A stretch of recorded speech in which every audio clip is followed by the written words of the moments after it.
You are almost home, but not quite. You have slept in this bed for years. The dining room table has seen so many heated conversations.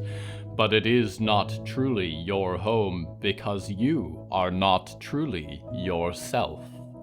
One day something terrible happens, and you say goodbye to your almost home. You do not have any kind of home for a long time. You are separated from your almost family. You never thought they would let you go. In the darkness, you are alone, but you are yourself at last.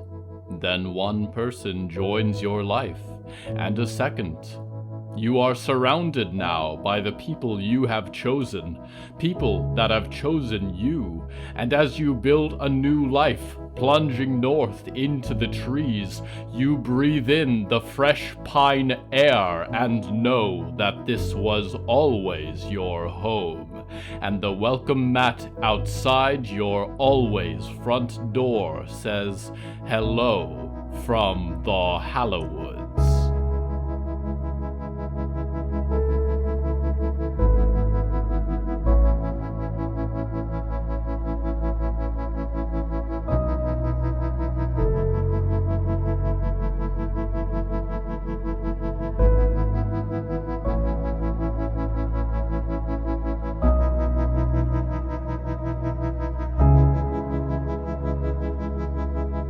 Right now, I am waiting in a tunnel of trees. Their dark roots threaten to swallow me like the throat of a devil.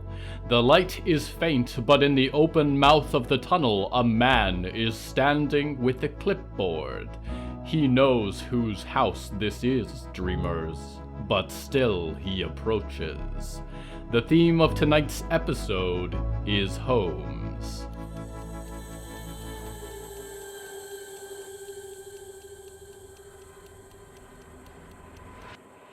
Walt felt like he was being watched. In his experience, this typically meant he was, and he made a note of it, checking the box next to "being watched" on his clipboard. He looked back up towards the tunnel. He had made many notes regarding this part of the woods. The trees were more alive here than in other places, lurching out to hurt travelers they felt threatened by, impaling small animals and pulling bodies down into their gnarled roots.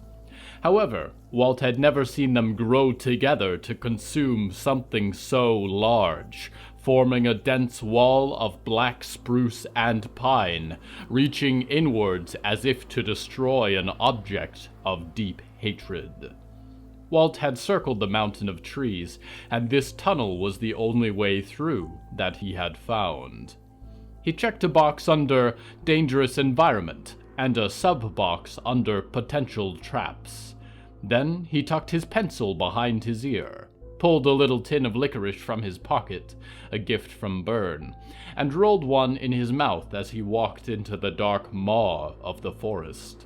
The trees might have writhed a little in the darkness, but they could not seem to break the shape of the tunnel, as though willed back by a force stronger than their grasping fingers.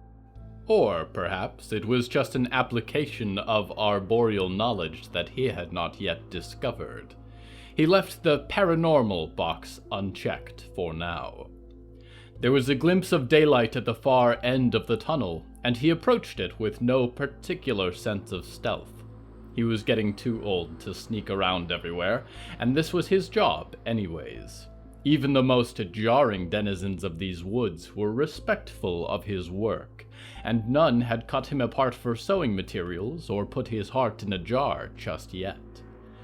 Beyond the tunnel, a large lawn spread out in a perfect circle, surrounded by a thick wall of trees, forming a smooth barrier of branch and root. In the center of the perfectly trimmed grass, a large, old-fashioned mansion stood. It reminded him of the castle-like houses of the Deep South, which he had not seen since childhood visits to distant relatives, and he associated with iced tea and humidity. A rusted red truck was parked in the drive. He noted these down meticulously under location details, along with the feature that concerned him most.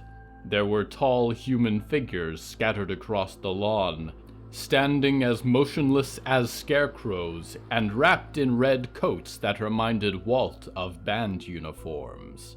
He squinted in the glare from their gold buttons and noticed their faces turn in unison towards him. He checked the box next to Revenant. When he looked up from the clipboard, they had already surrounded him. They were familiar to him somehow, and the implications chilled him. The licorice cracked in his teeth, and he held up his hands, backing away slowly. "Hi there, folks. I'm here with the groundskeeping, just taking a look around." Their milky white eyes stared out from under red caps, faces cut and sewn in quilted patterns. One of them stepped forwards and spoke, a large stitched line between their eyes. "I am the groundskeeper here. Who are—" They stopped talking as the white eyes met his, and Walt looked up in astonishment. "Walt?" they asked, with broken lips. "Leyland?" Walt stuttered, almost dropping his pencil. "That can't be you." "It isn't," Leyland said, eyes staring blankly into the world behind Walt. "Not really. Not anymore. We've changed since you knew us." They gestured to the crowd, standing alert and ready, waiting with solemn faces. Walt nodded. "Does a man live here they call the instrumentalist?" Walt asked. Leyland looked back blankly. "This house belongs to Mr. Reed. He looks after us now that Miss Mend is gone." Reed, Walt muttered, flipping to his instrumentalist file and jotting it down. "Walt," Leyland said, turning to look back at the house, "you need to go, now. Visitors are not permitted on the grounds." Walt looked to the house and thought he saw blinds shifting. He retreated into the tunnel, and when he looked back, Leyland and the others stood again, silent in the sun, dispersed evenly across the grass. He did not stop to take his final notes until he was well outside the wall of trees, and sure that no fiddles or flutes were playing in the distance. Guards, he checked. Hostages, he checked and drew a line between them. He checked the word delicate and circled it 3 times. Then, with crumbling charcoal and intent, he filled in a box at the bottom. Confirmed for removal.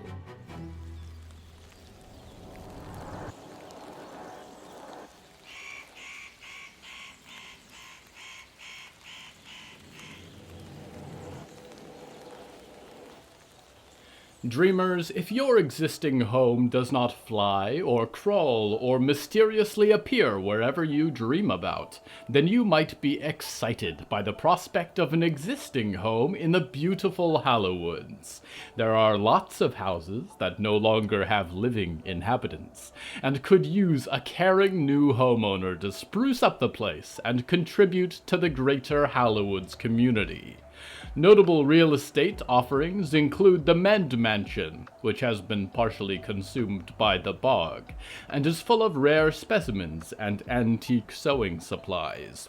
The Duckworth House may need a temporary house-sitter, as the survival of the remaining Duckworths is pending. If you are a ghost who can live in ghost houses, consider the Alder House, whose material form was burned to the ground along with a long-abandoned grand piano.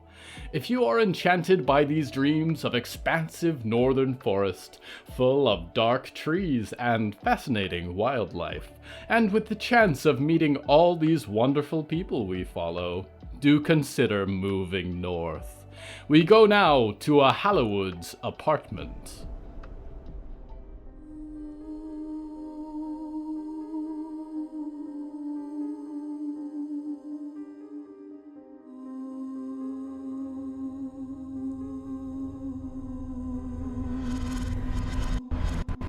Riot was homesick, for her mom in the bright bunker, for Clara in their little RV. The feeling made her want to break something, shatter dishes, tear down the yellow wallpaper, scream until she couldn't scream anymore. She had tried listening to her mom's music, but it didn't help. How could it, when she was probably being tortured or killed by some awful man at the Botulus Corporation? Riot had doubted for years that her mom's music had been that big of a deal, and found it unlikely that anyone still cared decades after her last album. The bunker, the hiding, the paranoia, it all seemed to be part of her mom's particular delusion of grandeur. Perhaps that was why Riot had been so eager to break radio silence to talk to Clara through the late nights, and left the bunker so thoughtlessly when she called for help, tearing the covers off the RV and speeding away without a second thought. If she hadn't left the door open, headlights blazing into the night, perhaps her mom would have been there to welcome her home. But it wasn't her fault, she thought, and wanted to attack her pillow, but she couldn't bring herself to do it. Violet had knitted the pillow cover, and Byrne had hunted for the feathers. She hugged it instead, and screamed into it. It wasn't her fault that her girlfriend stopped waiting for her. It wasn't her fault that her mom made enemies with the biggest company on Earth. It didn't change the fact that they were both gone now. She had done her best for both of them, and it hadn't been enough. Hadn't she survived the instrumentalist twice to get back to them? Why couldn't anything ever go her way? She snatched up her bat and was ready to do something she'd later regret, when a rumble too close and loud to be thunder shook the earth, the scout post creaking in protest. There was a flash of light, and the power flickered and died, leaving Riot in the darkness. There were cries from elsewhere in the ramshackle forest, and the sound of barking dogs. Something seemed wrong. Riot rolled out of bed, picked up her bat, and shoved open the door. The wind pushed her back, a driving gale of mad purpose. She was shocked to find that she could not see outside. She could make out the platform ahead of her, but the courtyard below was enveloped in a deep and rolling fog. The backup generators did not switch on, and without the floodlights, it was almost impossible to see. For a moment, Riot's heart was in her throat as she listened for orchestral music to swell in the air, and expected splitting violins to announce that death was on its way. But the sounds of the instrumentalists did not fill her mind, and she was prepared to face anything else. She kicked down the stairs, searching for guidance in the swirling fog that encompassed her like a dark prison. Riot hoped Byrne and Violet were all right. She was beginning to think of them as the grandmothers she'd never had. The winds tore at Riot's clothes and howled in her ears, pulling the clouds of shadow past her like a river of death. People dashed heedlessly through the fog, but no one stopped to explain what was happening. Then a flash of light came racing out of the darkness, lightning branching through the courtyard. Riot could not hear herself scream as the white fire seared her eyes and her mind. Her world was burning, after images blazing in her vision. She was seeing faces when she blinked, faces that looked like Clara's. As if stepping through a curtain, she stumbled through the fog into a clearing, a ring of quiet space where the cloud formed a spinning wall on all sides, surrounded by crackling tongues of lightning. A stranger in a blue cloak stood inside of it, and shouted something. Riot tried to blink away the light that lingered in her eyes, and held her bat at the ready. She had never seen someone like this at the scout post before, and could barely comprehend the strange behavior of the storm. "I'm Riot," she shouted back, hoping the stranger had introduced himself. "What's going on?" She stepped forward, and the stranger looked her over and nodded. The eye of the storm collapsed around Riot, and she was shrouded in darkness and crackling bursts of electricity. She recoiled from a sharp burst of light in front of her eyes, but white fire was crawling across her skin, and the wind was becoming so intense that she couldn't keep her footing. She felt it lift the weight of her body, the shocks numbing her arms and hands. The bat slipped out of her unfeeling fingers as she was peeled off the face of the earth and pulled into the darkness of the storm above. This is an extra special announcement from Lady Ethel Mallory here at Botco, makers of the Dreaming Box, to whoever keeps interfering with my dream transmissions. Every night when I make my regularly scheduled announcements to dreamers across the world, we find another frequency, another dream in competition. Don't think I don't hear you. Our Dreaming Box users are protected from such unauthorized programs, but I hear everything. You've followed me without my permission. You've been in my rooms and in my dreamscapes. You should know who you're dreaming about, Nicky Nick. What is this place you've been advertising? The Hallowoods. How convenient that my business leads me here as well. I don't know what you're selling, but everyone is selling something, and I will run your product out of the market, and I will buy you out just to destroy your little brand. Cease these transmissions, or I will find a way to kill you, and do it. Calling you an obstacle would be too much credit. Consider everyone I have destroyed, and think twice before your next broadcast. Sweet dreams, Nicky, while they last. What was that, Lady Ethel? I'm sorry, you seem to have broken up. Besides, I was here first. We return now to my broadcast, and to Riot Maidstone. Riot spun wildly in the air 100 feet above the forest, but instead of plummeting into the trees, she was carried by the wind like a kite. Every time she twisted, she caught a glimpse of the stranger. He wasn't falling, just leaning gracefully into the air in a way that told her he was in control. She hated that. She also hated being up in the sky. It seemed like she could see the surrounding forest and lakes for miles. His fancy cloak flapped in the wind, and Riot reached out to grab the edge, although it took several swipes to catch a hold of it. Riot yanked with all of her strength, and immediately regretted it. The stranger gasped, clutching his neck, and then he was very far away.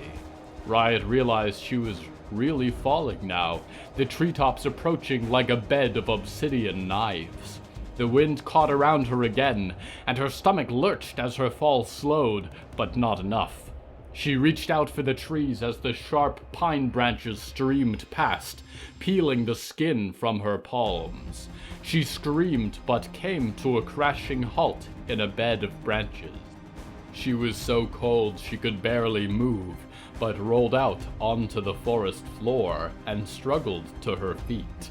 In the distant treetops, she could see the stranger descending, cloak billowing and their feet wrapped in clouds.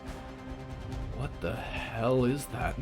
Riot muttered and began to run, cutting through the spruces, trying to lose herself in the tangle of darkened trees. She could not see the stranger now, but the feeling was returning to her fingers, and she snatched up a thick piece of branch from the forest floor. She didn't know anything about her opponent, but in her experience, people with nice clothes were afraid to fight dirty.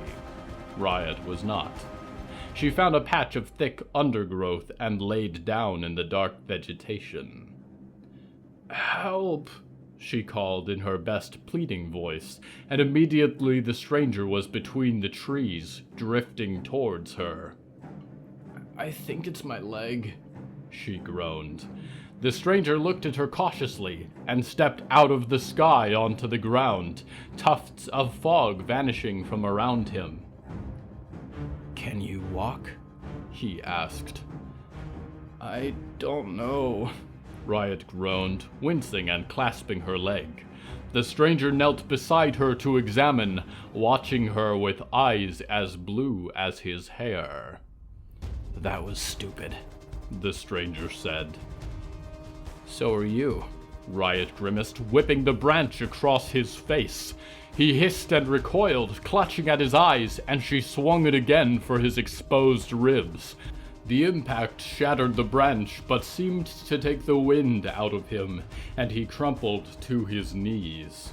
Riot swung back a foot, ready to plant a combat boot in his face, but he twisted his hand as if opening a door, and suddenly she was in agonizing pain. Electricity crackled across her skin, and she shook uncontrollably, spasming on the forest floor. She watched helplessly as the stranger approached her, glacial eyes staring from a crimson-streaked face. There was a shadow standing behind him then, as though ripped from the cover of an old metal album. It was unnaturally tall, and wrapped in a black leather jacket studded with spikes.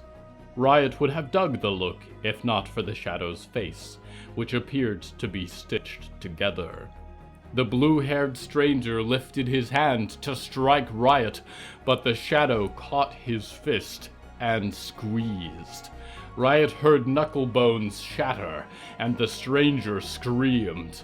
The electricity stopped coursing through Riot, and she could barely move, but tried to keep her eyes open. "You'll regret that," the stranger promised. He made a fist, and torrents of dark cloud peeled themselves out of the sky, burrowing through the air like worms. Riot was blinded as a crackle of white lightning exploded in the center of the clearing, catching the blue-haired boy off guard and sending him careening into the underbrush. By the time Riot managed to sit upright, there was no sign of him, only a storm of frightened ravens pouring up into the daylight. She realized the shadow's milky white eyes were fixed on her. It approached with stilted steps and stooped down to offer her a hand. She noticed with concern that an embroidered seam ran across its palm. She was reminded of Walt's words. "The dead don't always move on peaceful-like," he'd said. "Hallowed means holy." "Hello," the stranger said, a skeletal, patched-up face peering down. "My name is Diggory Graves." "Riot," she grunted in return. Her days could not get much stranger, or more painful, than they had already become.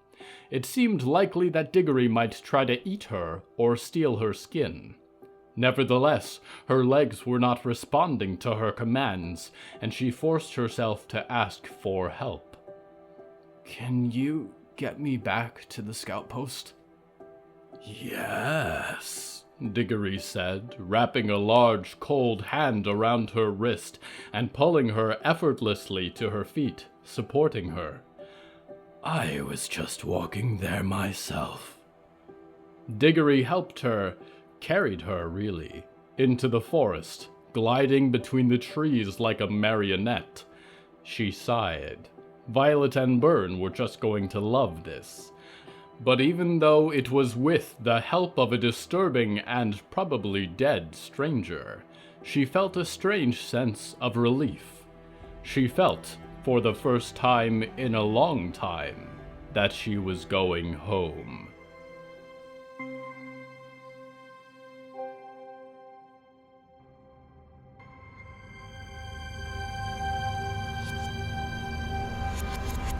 There comes a point in everyone's life, I think, when they miss the comforts of home.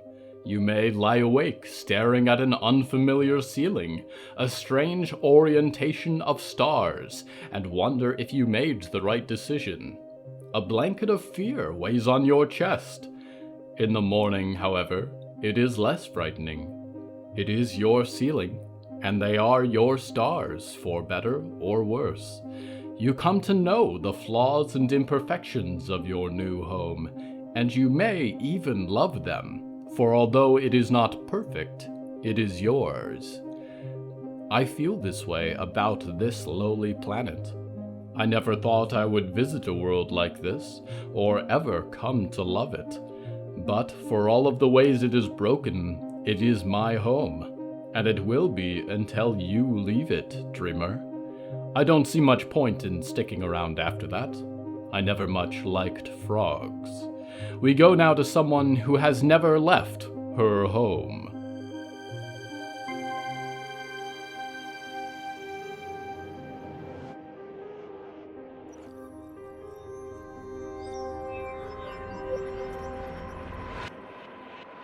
Stop, Danielle thought, and the world stopped. There was most certainly a scream in the background, a faint discordant sound interrupting her dinner. The dining room was hazy, like most dreamscapes built from memories. The food on the plates was a beige blur, an amalgamation of meatloafs and chicken alfredos she had never tasted. It was only a dining room at all if you didn't look at it too closely, and Danielle had never even seen the original, because she'd been born in Box Andromeda. While the world was stopped, her parents and brothers sat frozen like a TV dinner. Her father was always rendered in black and white, the author he believed he was. Whichever face her brothers chose, they always wore the same one. She had not matched them since she transitioned, knew that her mother always resented her just a little for breaking up the triplets. Her mother was supposed to look like a 50s movie star, but something was dreadfully wrong with her appearance.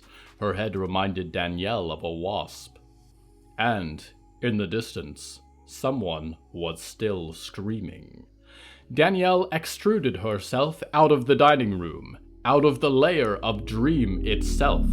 It was easy to do if you knew how, but she had not met anyone else who could break the world like she could. In the infinite and invisible space outside of the prime dream, she could see a million static movements frozen in place. Romances and memories long burned out, rooftop flights and storybook quests, surreal emotional dramas, and unlikely erotic scenarios.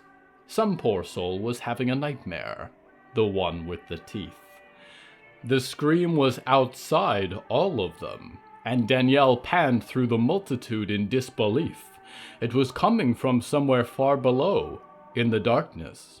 She didn't know anything could exist down there, in the emptiness beyond the lights. She descended, farther than she had ever dared to explore before, and reached a barrier that would not let her pass. She clicked her fingers and willed a door out of the darkness.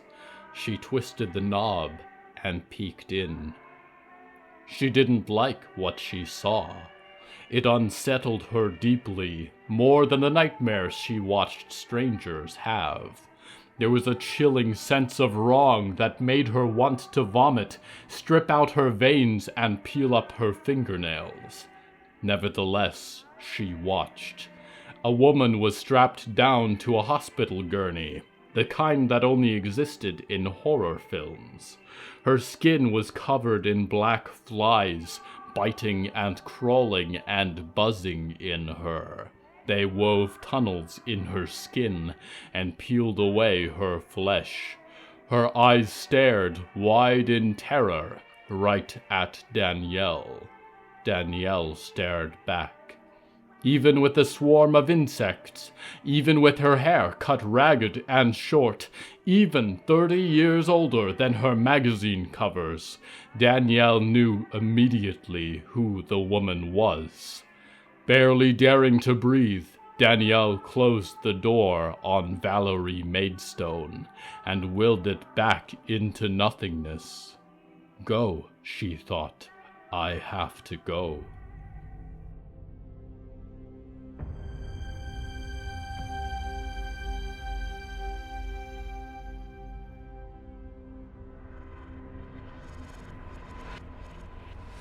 Homes. Not having one is more common than you would think.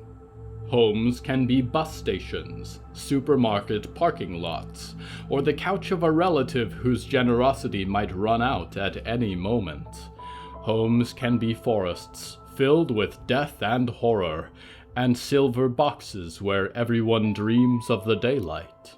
Homes can be a little planet made of carbon, full of little people made of carbon. Homes can be full of warmth and light, or they may be empty, completely empty. Homes can be nowhere at all. Nevertheless, if you find yourself in need of a home, go north. These trees will always welcome you, and these dark pools are home to many dreamers now. Now and always, I am your loyal host, Nickignick, and I will be waiting with an open door for your return to the Hallowoods. You look up at the night sky. You should be sleeping, but you cannot. Right now is usually when you put on a podcast about the horrors of the universe, but you've already listened to Hello from the Hallowoods this week. If only you knew about Aurora Everlasting.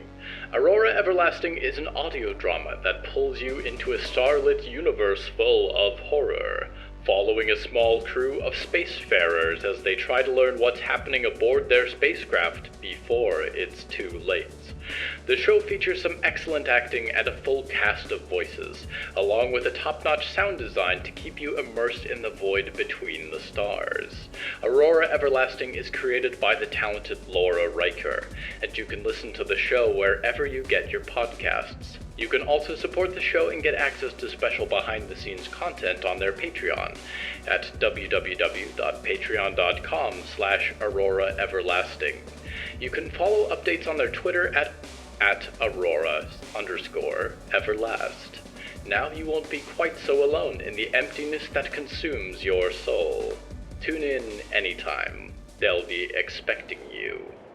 Hello from the Hallowoods is written and produced by William A. Wellman. That's me. If you enjoyed this show, please don't forget to follow or subscribe so we don't get lost in your busy week. If you really enjoyed it, tell a friend about it. Show those marketers who's boss. The bonus story for this episode is called Polaris, and you probably won't want to miss this one. You can read it by supporting the show at www.patreon.com/Hallowoods and get access to weekly behind the scenes, a bunch of other bonus stories, and more. Our music is used under license from Artlist.com. Our opening theme was Nightfall Hymn by Yehezkel Raz, and the closing theme is Farewell by Maya Belsitzman and Matan Ephrat. If you use social media platforms and are not secretly a hermit crab, you can find us at the Hallowoods. We do welcome hermit crabs, but we know you have trouble typing. What with the claws? Happy holidays, dreamers, and be proud of everything you're going to accomplish in your new year.